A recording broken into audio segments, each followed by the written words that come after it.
Hello my dear student, আজকে আমি তোমাদের নবম শ্রেণীর জীবন বিজ্ঞানের সাজেশন আলোচনা করব তোমাদের তৃতীয় পর্যায়ক্রমিক মূল্যায়নের জন্য 4 নম্বর অধ্যায় থেকে। তোমাদের 4 নম্বর অধ্যায়টার নাম হচ্ছে জীববিদ্যা ও মানব কল্যাণ। তো আমি এখানে শুধুমাত্র 2 বা 3 বা 5 এই রকম প্রশ্নের মান যেগুলোতে থাকবে সেই সব প্রশ্নগুলো আমি আলোচনা করব। 1 নম্বর প্রশ্ন উত্তর আমি অলরেডি আমার ইউটিউব চ্যানেলে আপলোড করে দিয়েছি, তোমরা প্লে লিস্টে পেয়ে যাবে, তোমরা প্লে লিস্ট থেকে দেখে নিও।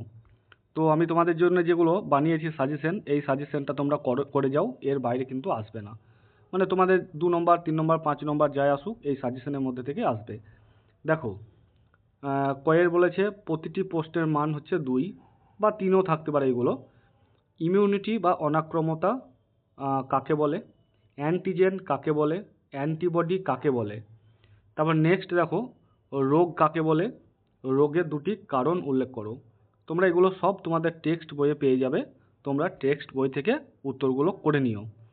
তারপর দেখো, অ্যান্টিজেন আর অ্যান্টিবডির মধ্যে 2টি পার্থক্য লেখো।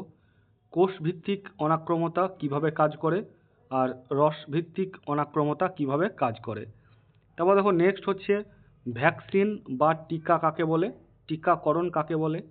এগুলো তোমাদের 2 নম্বর বা 3 নম্বরের জন্য পড়তে হবে। এবার দেখো 5 নম্বরের জন্য তোমাদের যেগুলো বানিয়েছি এগুলোরও আবার ভাগ থাকতে পারে, 2+3 বা 2+2+1 এরকমভাবে ভাগ থাকতে পারে। তো আমি ডাইরেক্ট লিখে দিয়েছি প্রতিটি প্রশ্নের মান হচ্ছে 5। অ্যান্টিবডির গঠন চিত্রের সাহায্যে বর্ণনা করো। তোমাদের বইয়ে আছে দেখবে, অ্যান্টিবডির একটা ছবি দেওয়া আছে এবং সেই ছবি সহ তোমাদের লিখতে হবে। ডায়রিয়া, ম্যালেরিয়া, ডিপথেরিয়া রোগের প্রকৃতি, উপসর্গ ও সংক্রমণ পদ্ধতি সংক্ষেপে লেখো। প্রকৃতি মানে কি? প্রকৃতি মানে হচ্ছে রোগটা কিভাবে ঘটে। কিভাবে ঘটে বলতে কোনো প্রোটোজোয়া বা কোনো ব্যাকটেরিয়া দ্বারা সংক্রমিত হয় কিনা সেই রকম লিখতে হবে, মানে প্রকৃতিটা লিখতে হবে রোগের। যেমন যদি ডায়রিয়ার কথা বলি, এটা সাধারণত প্রোটোজোয়া ঘটিত রোগ, তোমরা প্রত্যেকেই জানো। আর ব্যাকটেরিয়া ইকোলি, তারপরে সালমোনেলা, তারপরে হচ্ছে সাইগেলা নামক ব্যাকটেরিয়ার আক্রমণেও কিন্তু এই ডায়রিয়া হয়। তো রোগের প্রকৃতি তোমরা ডাইরেক্ট লিখে দেবে যে এই রোগ ব্যাকটেরিয়া ইকোলি নামক ব্যাকটেরিয়ার আক্রমণে এই রোগ হয়। উপসর্গ 2টো লিখে দিলে, সংক্রমণ পদ্ধতি লিখে দিলে।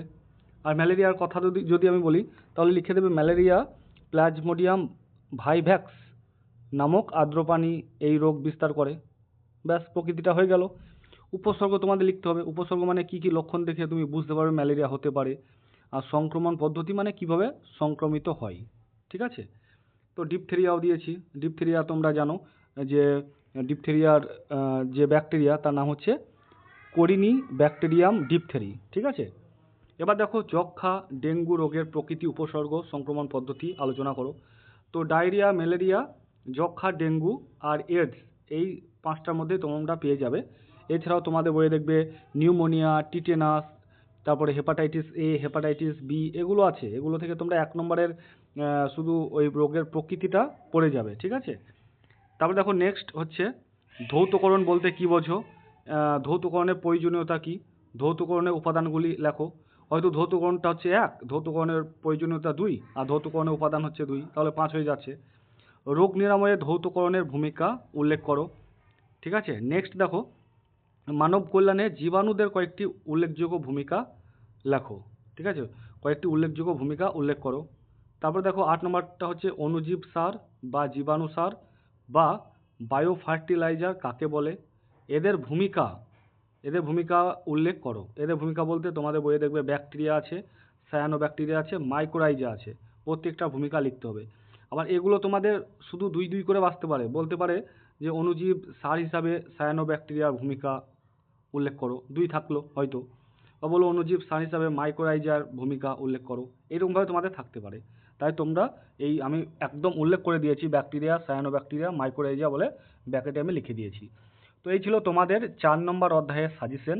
এইগুলো তোমরা ভালো করে যাও। আর আমি যে এমসিকিউ টাইপের বা অতি সংক্ষিপ্ত টাইপের প্রশ্ন উত্তর আমার চ্যানেলে বানিয়েছি সেগুলো তোমরা প্লে লিস্ট থেকে দেখে যাও। তাহলেই তোমরা এই অধ্যায় থেকে তোমরা নিশ্চিন্ত থাকবে কি আসতে পারে। ঠিক আছে? তো যদি ভালো লেগে থাকে অবশ্যই ভিডিওটাকে লাইক করো আর ভিডিওটাকে তোমরা একটু শেয়ার করে দিও। Thank you.